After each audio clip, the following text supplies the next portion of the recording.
according to the feedback that Sundar shared in the earnings call yesterday, users are loving it. In my experience of poking around on Twitter, users are not loving it.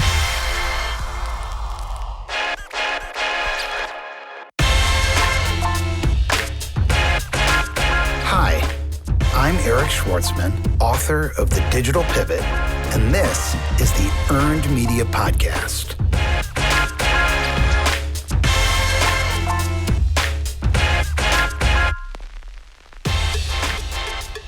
My guest today is Mike King. He is the CEO of iPullRank.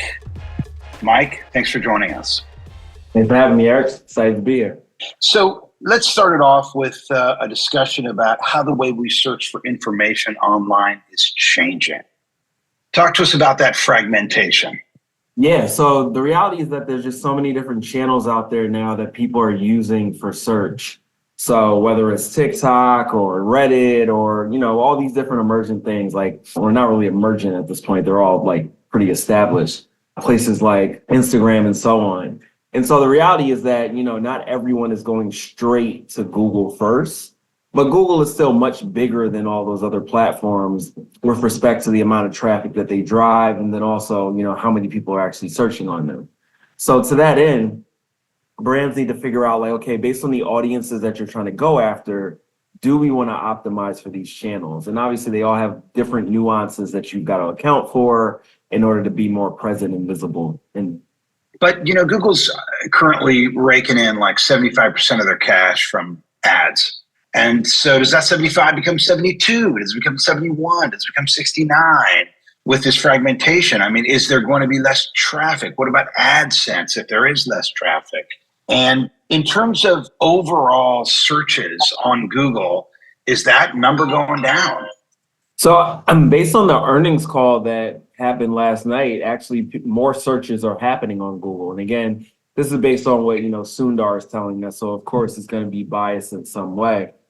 But if we look at external data sources, there's, it's not Stat Counter, but it's one of those sorts of sources. They showed that Bing had captured 2% more of the search market share.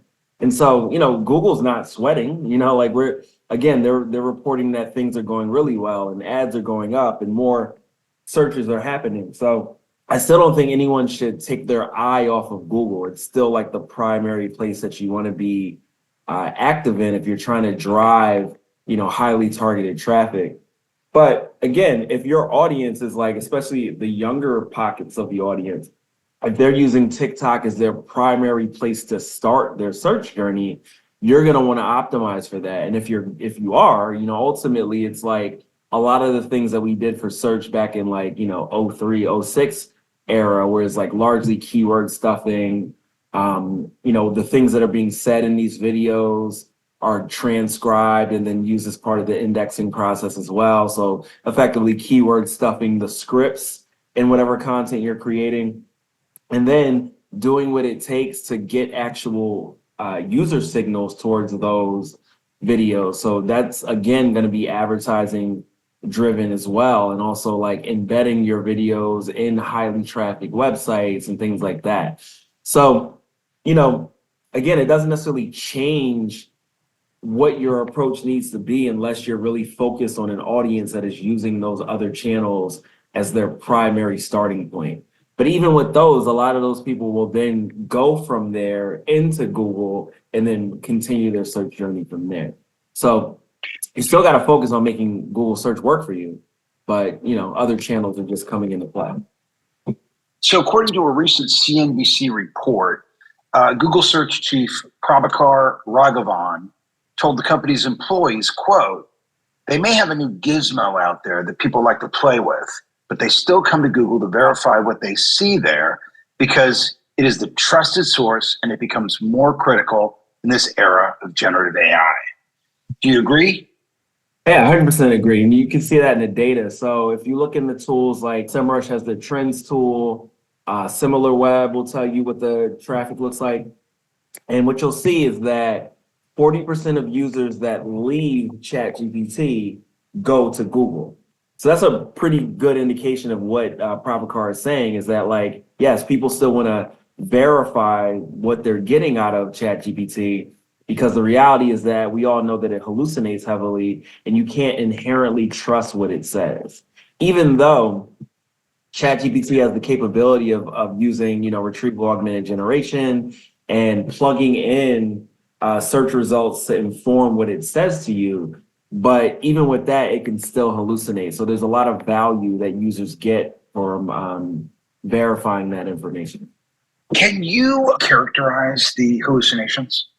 Yeah, hallucination is basically where the language model says something that's not true, right? Like if you just use the language model itself, it's only predicting the next word, right? So like sometimes those predictions are wrong.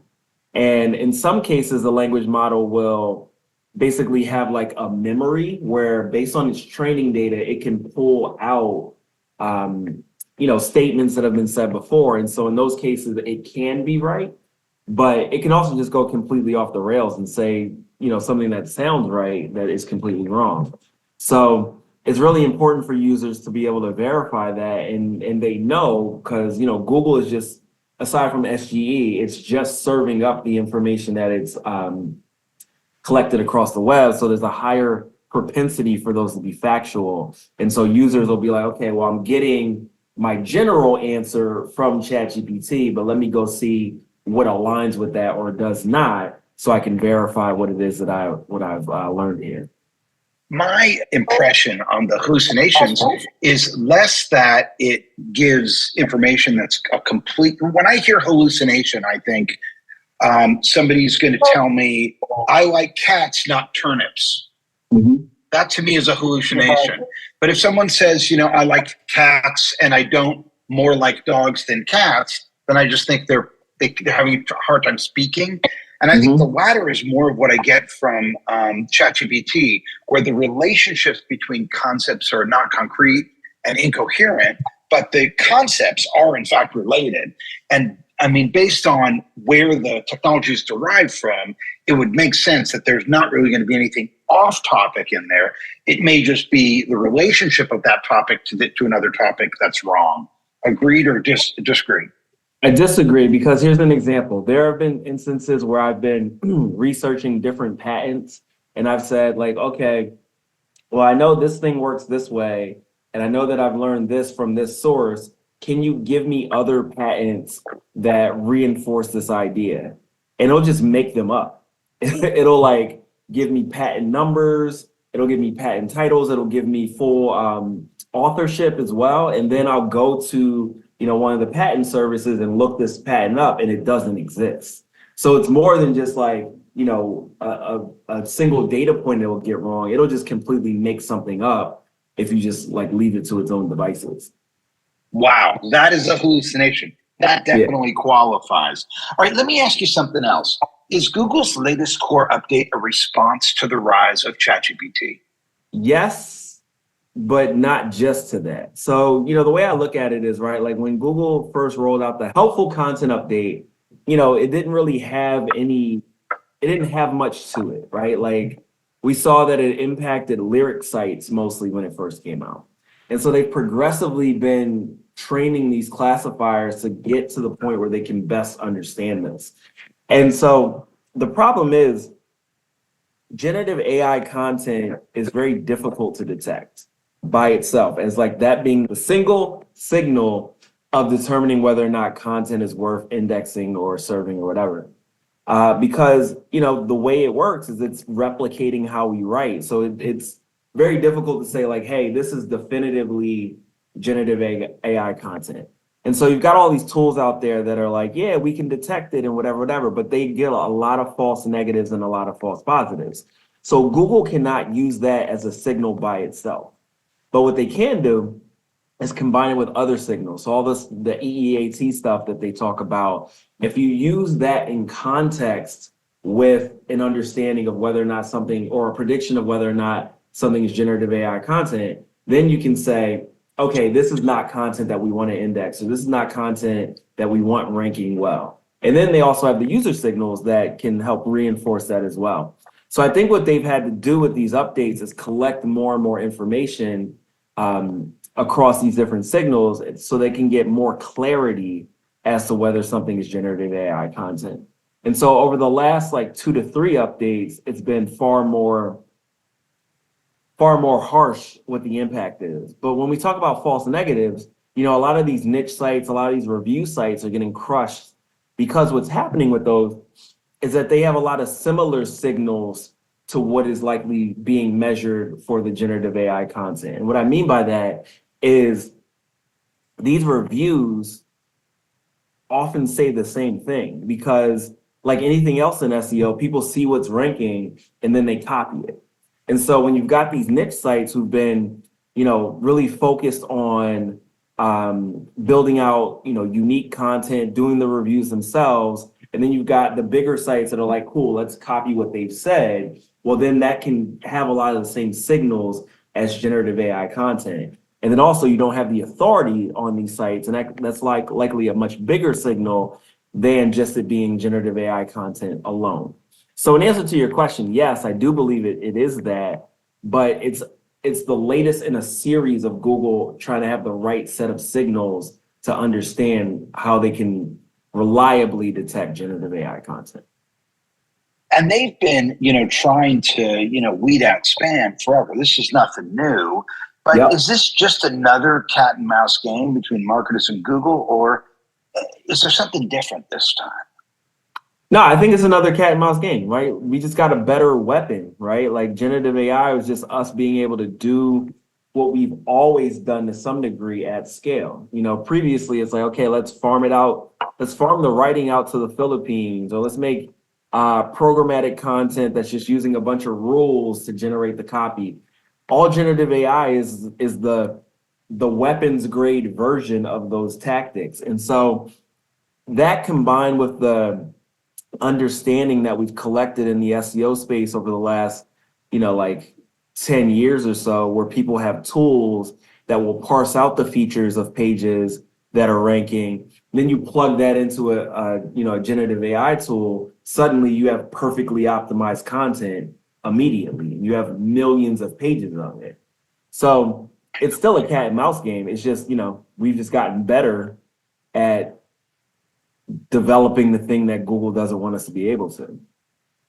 We're talking to Mike King. He's the CEO of iPullRank. And when we come back, we're going to talk about Google's search generative experience. Stay with us.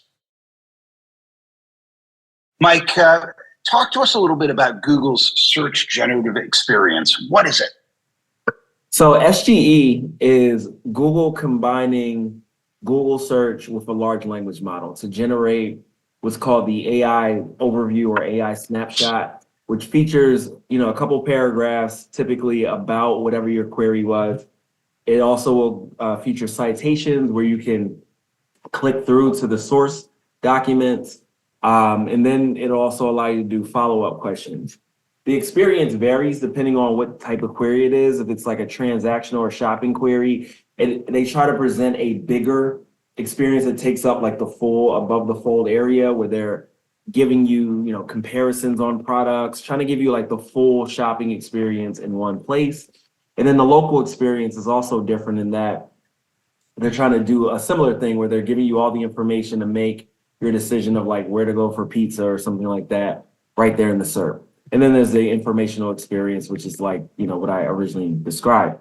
And so the way that works is, again, through this concept called retrieval augmented generation, where based on your query, you retrieve a series of documents, and then you feed that to the language model to then generate what that experience is going to be.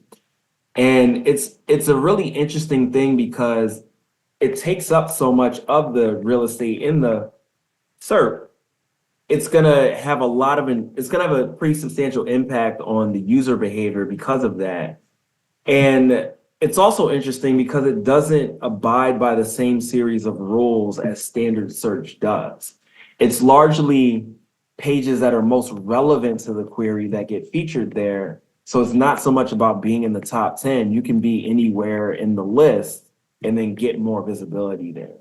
So if we had to give it a one-liner, it's basically the featured snippet on steroids, and it's going to be pretty disruptive to search once it rolls out broadly. Can anyone see it? Not everyone right now. So as I understand it, only like a small percentage of users can see it in the standard Google experience. But if you turn on Search Labs, then you can also see it as your default. And is it any good? I'm not a fan of it, but again, according to the feedback that Sundar shared in the earnings call yesterday, users are loving it. In my experience of poking around on Twitter, users are not loving it. And I just don't think it's better. It also hallucinates a lot, and it doesn't cut down on my like research process whenever I read it. It's more just like a novelty. And Google had to do it in response to Bing rolling that out as their primary search engine as well. Why is everyone in the search marketing world talking about the deterioration of search results? Are you seeing them deteriorate? I think it's difficult for people to know why things rank at this point. And it's not just because, everything is like machine learning now. I think it's because the expectations that we had for how search worked for a very long time, where it was like very clear, this page ranks because it's got the keywords on it, it's got the most links. That's still the paradigm in how people think about it. And so for a lot of people, they're just like, what is ranking is not what I wanted. And so they're feeling like the results are not so good. And then the media is also kind of parroting this back to people. And a lot of people are saying things like, oh, well, just adding Reddit to your query gives you better results. And so there's this trend in the kind of echo chamber that, the search results are not good. And then you've got people in the SEO space who are performing queries that like people typically wouldn't, and they're finding these really odd examples of results, and they're being like, yeah, see, this is emblematic for why Google is not good anymore. From my perspective, I don't agree with that. I think that there is better diversity of results. I believe that, Google's switch to incorporate more semantic analysis is allowing them to surface more stuff that doesn't explicitly mention your keyword. And so I feel like a lot of it is actually better. But there are also instances where I'm like, okay, this is not what I expected, and I adjust my query a bit, and then I get more of what I want. So I don't agree, but there's a lot of people with voices that feel it's getting worse. So you mentioned earlier that it's really difficult to tell if something's generative AI versus human written. That the tools to do that are not that accurate. And we're also seeing this explosion of, AI generated web spam explode across the internet. Is Google, can you see, based on the research you've done, because I know you've done a lot of research into the technology behind Google search, can you see practical ways for Google to get ahead of this AI generative spam? No, I don't. I think they're doing their best. Again, using a variety of signals, they can get a clearer picture of it because, a lot of cases where it's not well done, users will let you know by leaving that result. And so I think that the user signals play a big part here in reinforcing or telling Google what they need to demote. But I think all the other signals that Google might use here are pretty well known and pretty easy to manipulate because effectively that's what we do as SEOs, right? Like when we talk about EEAT, we all sat around and said like, oh yeah, we need better author profiles and whatever. Now every site has an author profile that follows the schema that we've laid out. So I feel like Google has to leverage the user signals more heavily here, but even those can be gamed, right? Like if we really wanted to, we could spin up, 100,000 instances in the cloud to perform the same search and then click on the result that you want every day. And then that basically breaks that user signal. Or we could do things like hijack your back button so it looks like you went back to the search results, but really it's you going forward to another search result, and that could be a different signal to Google. So, I think that they are in a really tight space because of how good the technology is in replicating how people actually write. And I don't think that there's a clear solution that is like, definitively not gameable. There's been some discussion about, the change in leadership over there. Does Google have a leadership problem? I think they do. And I think this is broad, not just for search. I think across the organization, there's just a lot of issues in leadership right now. And, the culture that we all think of when we think of Google, where it's like, oh, it's so fun to work here. We have all the things, it's that's kind of died as a result of, I think, largely the pandemic. You know how we had the Great Resignation, and basically everyone, all employees took back their power, and then a lot of people were getting hired at rates that were crazy. And I think this is actually a problem across all of tech right now, where the market correction is yielding a lot of things that are creating problems culturally across companies. And I think in the case of Google, when you think about ChatGPT and how that came out of nowhere and is now a bit of a threat, Google invented the technology behind that. So the T in ChatGPT is transformer, which is something that Google came out with in what was it, 2017 or something like that. And OpenAI was the first group to turn it into what it is, where they're generating content. So there's this problem where Google has too many great things that are being sat on and not informing the innovations that they should be driving, which I suspect is just a problem of the size that they have. But at the same time, that's also fundamentally a leadership problem, where they're not identifying, this is a game changer. How do we leverage this to move us into the future? And I think that's also a hard thing to do because, again, there's just so many things they have going on. So I'm not making excuses here, but when we go back to what you're talking, the article that you're referencing, I think it's also difficult for us to be outsiders looking in, reading a series of emails, stitching together a narrative about people that we don't actually know. But what we can see is that there are some things happening in Google search that are not the best. So it isn't hard for us to draw this conclusion, but also with everything being so opaque at Google, we're gonna leap to conclusions if you don't give us more information. But yeah, I do think that there is an issue with leadership where there's just not enough forward thinking for the power that the organization has there. We're talking to Mike King. He's the CEO of iPullRank, and we're going to talk about Google's big lie when we come back. Stay with us. Mike, what has Google lied about? They lie to us about a lot of things. So some of my favorites are that they, have a separation of church and state with search and ads. And in the article you were talking about with Prabhakar Raghavan, the author, is just stitching together this story based on all the different things that came out in the DOJ trial and so on. And, same thing that I was highlighting in the talk that I gave recently was how the ads team puts pressure on the search team to do things that support ads. And, Google has always said no, that doesn't happen, but we have clear evidence of that happening.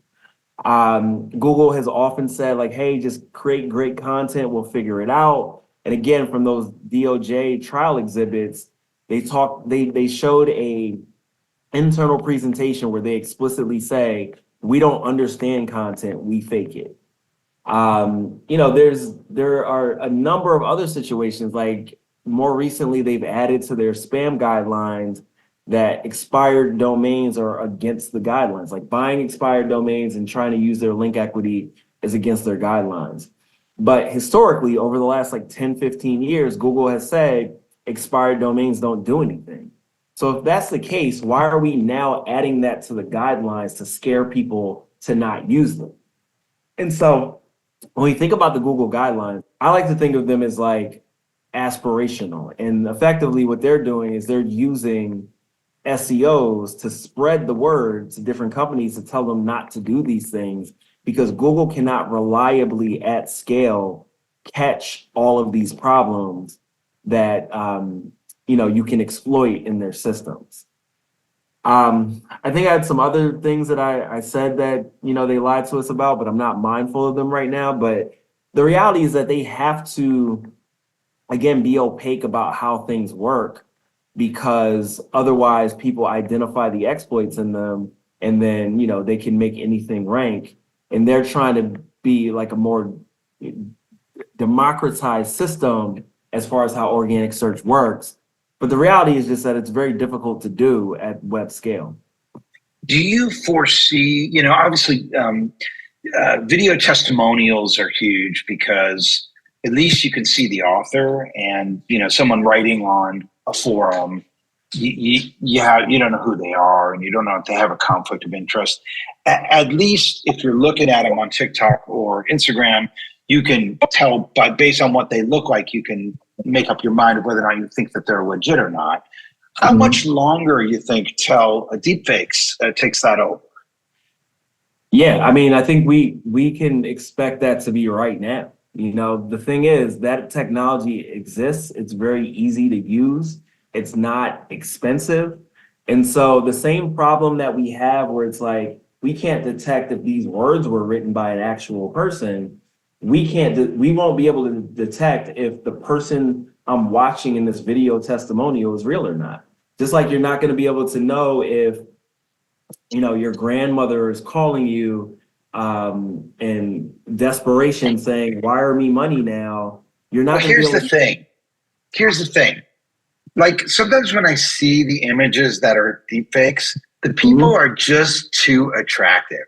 They're just too good looking, And I've tried before with Midjourney, like to make images of people that aren't too good looking, because everyone looks so good looking that you can't get across the uncanny valley and buy into it. Sure. And the thing is, Midjourney doesn't make blemishes, it doesn't make people look like people. It makes people look perfect. And so I wonder if, sort of the inorganic nature of technology is impervious to realism. I mean, I feel like that's a small fix though, right? Like, adding facial blemishes as an example is not hard to do. I agree with you on the whole uncanny valley thing, but I feel like that's harder to detect with audio as an example, right? Like, again, like phone calls, because phone calls are inherently lossy in the quality anyway. And so you may not be able to tell that's not your grandmother asking for money. But for video, I think that just think about how far that tech has come in the last year. So right now, what we're using is like the worst this is ever gonna be. And so if ultimately someone is like, oh, you know what, it doesn't look real enough, then there's gonna be filters for that. Like that's probably the easiest thing to solve for in that technology. It's just right now people have just been like, all right, let's train it on all these things and go for the average of how everything looks, or go for high symmetry or whatever. But I feel like it's not hard that once we've got this stuff working to add the layers of imperfections that make it more real. But isn't that essentially where Google fails? Because the whole idea of organic rankings is kind of PR. I mean, it's kind of spin, because it's just math, and math is rational, and natural science is not. It's imperfect.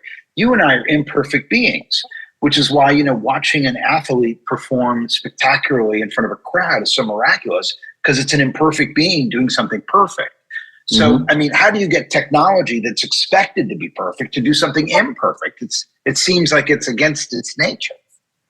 Sure, but I think when we talk about ranking, it was always to some degree, at least in the Google environment, a function of popularity, right? And also to some degree expectation. And so when you think about how rankings work, it's like, cool, links are a big part, which again is a function of popularity. And then relevance is a function of like, how much does this match what you've asked for? And so, yes, those are mathematical principles, but they're reflections of how we would discern this ourselves in the real world, right? Like, because when you think about PageRank when it first came out, they built it on the idea that the most important paper on a given subject has the most citations. And so they said, well, what is a citation on the web? It's links. So I think what we've built as human beings, like using information retrieval, was a reflection of what we see in the real world. But we're at the point where, you know, so many people use these systems that it doesn't necessarily reflect everyone's opinion of what should be right. And so we kind of leveraged Google systems to say like, okay, well, what is right? But the problem is a lot of these questions don't have a single right answer. So like that was always going to be, you know, an unsolvable problem to some degree anyway. What is changing is that with generative AI, we're able to take more of the context of what someone is asking in a conversation and then narrow it down better to what it is that they might want. Kind of in the same way that Google was trying to do a personalization, but from my perspective, never quite got there because the personalization was never, you know, much further than like, where did you sit and what did you look at before? That's not good enough to get me to what I precisely want. But generative AI is much better at that. So organic rankings have always been based on, again, like going after the average and not necessarily what it is that the individual wants. And again, that was never like the perfect solution to that problem. So let's take a minute. I want to take a minute and talk about experience, expertise, authority, and trust. Mm-hmm. You know, this is sort of a aspirational, I guess, as you would say, guideline that Google has heralded. And, you know, I actually popped into a webinar yesterday. I just got the tail end, but it was some friends of mine that were doing a thing. And they're, you know, pretty high up there in the industry. And they were all talking about, you know, EEAT, which is shorthand for what I just said, as a ranking factor. And I know that that's pretty controversial. Do you think EEAT is a ranking factor? Not in the way that we talk about it in the SEO space. And it actually took me a long time to come around to it as being a potential ranking factor. And the key thing that I came to understand is that with what are called vector embeddings, which is how Google represents content mathematically in multidimensional space, is that Google can have embeddings for authors, for websites, for, you know, aspects of pages, so like passages and so on. And so what that just helps me understand is that they can have vectors that represent each of these components, and then those can be ranking factors. But when we talk about it from an SEO perspective, you know, it's like, okay, well, did they have the author bio? Okay, that must be the factor, and that's not it.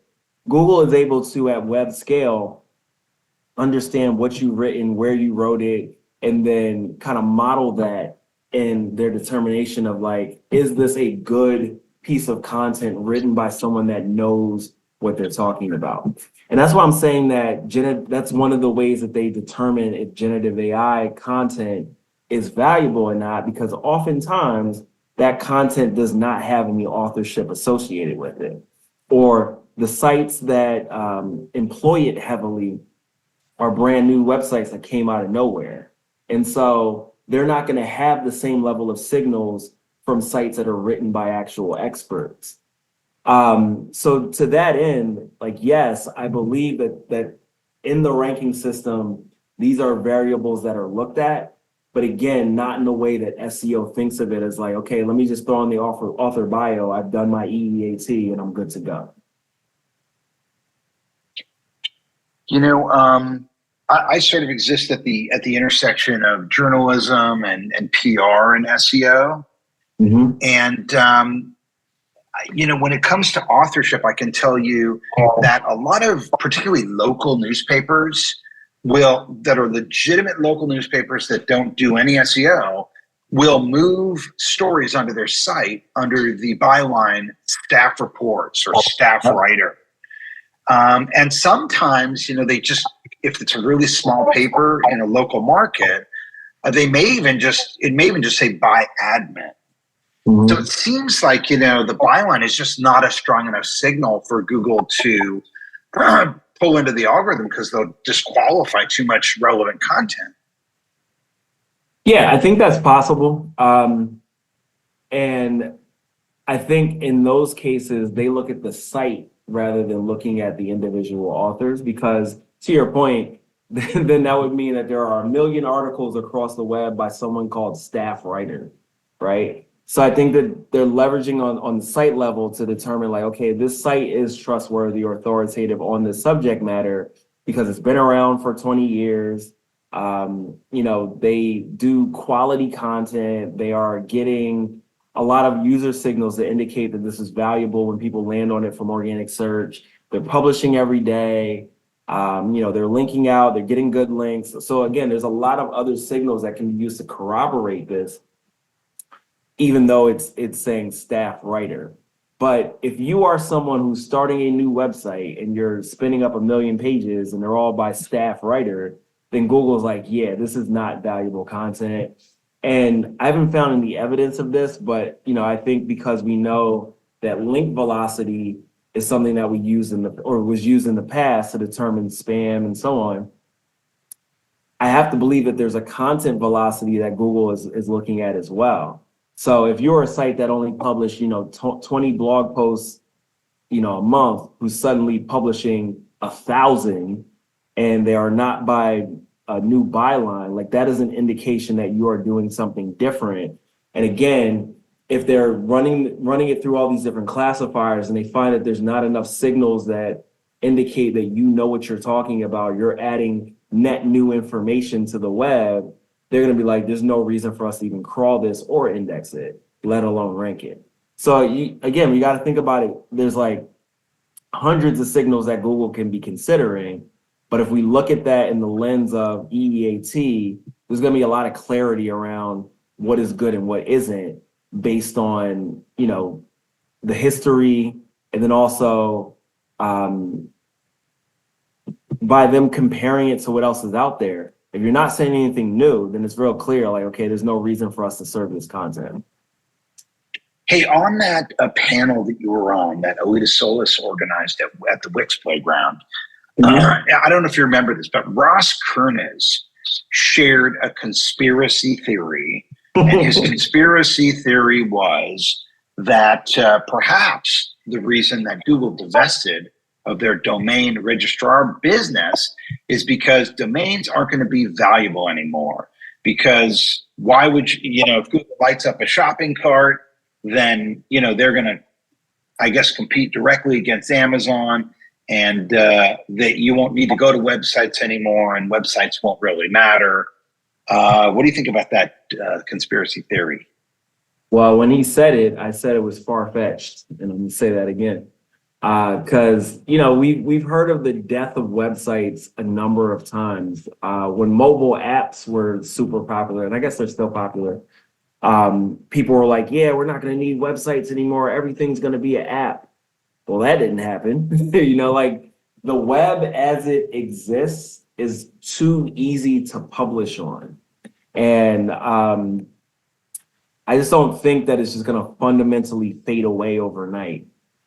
I think that there's a possibility for different modalities that can, appear over the next, decade or so, especially with things like Apple Vision Pro or whatever, where, you can just experience it right there. But even that is governed by web pages and websites and so on. So I don't know that is, like the near-term future of the internet.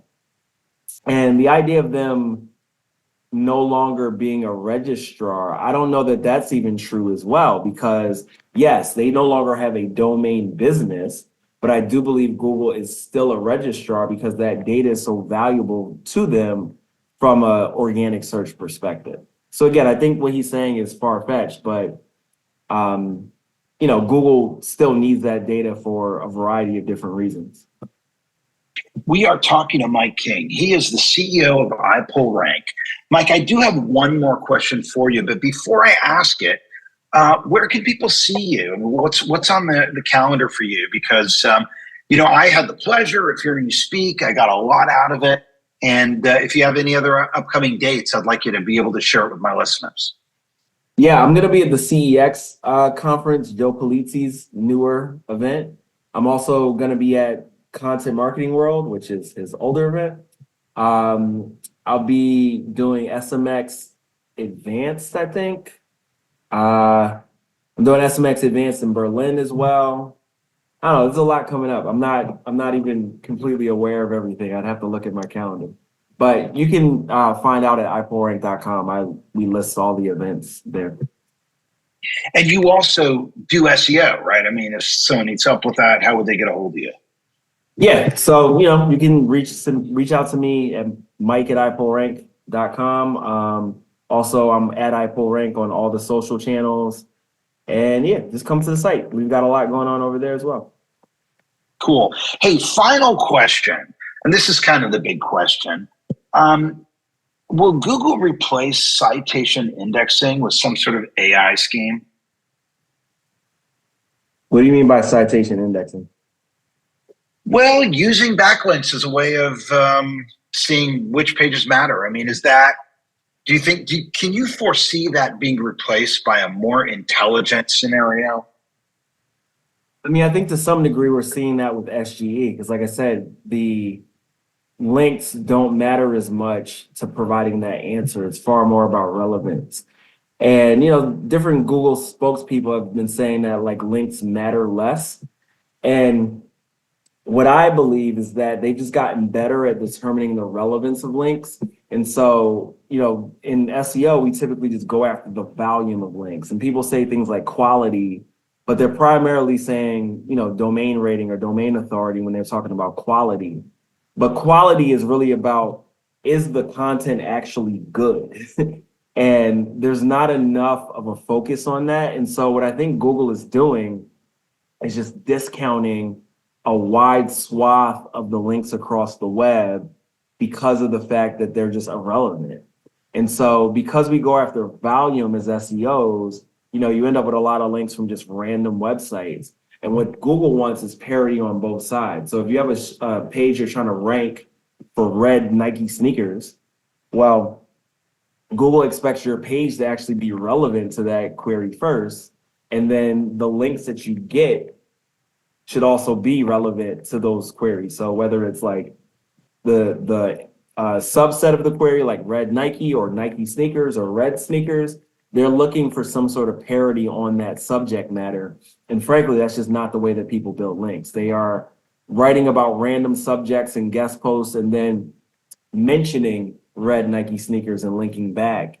And the relevance just isn't there. So Google has probably gotten to the point where they're like, you know what, let's just cut out most of these links. And that's why they're starting to say like, hey, you don't need that many links in order to rank, because they've just turned up the dial on relevance so much. Hey, I want to try to sneak this in at the tail end, because you snuck it in at the tail end of your talk that I heard, that really interesting paper, which was about how to optimize for language models. Maybe you could just talk a little bit, we'll end it with just a little discussion about that and kind of what does it take to optimize a page for language models? Yeah, it's a great paper by some folks out of Princeton and school out in Delhi. And it's called Generative Engine Optimization. And they talk about these different approaches that they took trying to make something rank better in a language model driven search engine. And one of the things that they did was like our standard SEO stuff, which is basically keyword stuffing. Then they tried making the content more authoritative. They tried adding citations. They tried adding quotes. They tried adding statistics. And those last three things had a dramatic impact on whether or not you appear in those generative responses. And so the interesting thing is that they also provide their prompts because they use ChatGPT to make these updates to their content in order to make this happen. And so I encourage everyone that wants to rank in SGE or rank in Bing Chat or whatever they call it, or Perplexity, to check this paper out. But also in our blog, we've gone through step by step and done all these things and showed what the impact was and just showed, how easy it is to get into those results. So it's definitely something that people should be thinking about. And also with these engines, you don't want to block them. A lot of people, their natural instinct is to block ChatGPT or block the Common Crawl bot or block whatever is being used to generate these responses. And I think that's a bad idea because at the end of the day, these are all effectively branding channels. And if a user is searching for, best basketball sneakers and your brand doesn't show up because you blocked it, well, now you're outside of the consideration set and you're missing those opportunities. So I definitely encourage everyone to check out that paper, our blog post, and start optimizing their content for these opportunities. And we will have links in the show notes for this podcast. Mike King, CEO of iPullRank, thank you so much for joining us. Thanks for having me, Eric.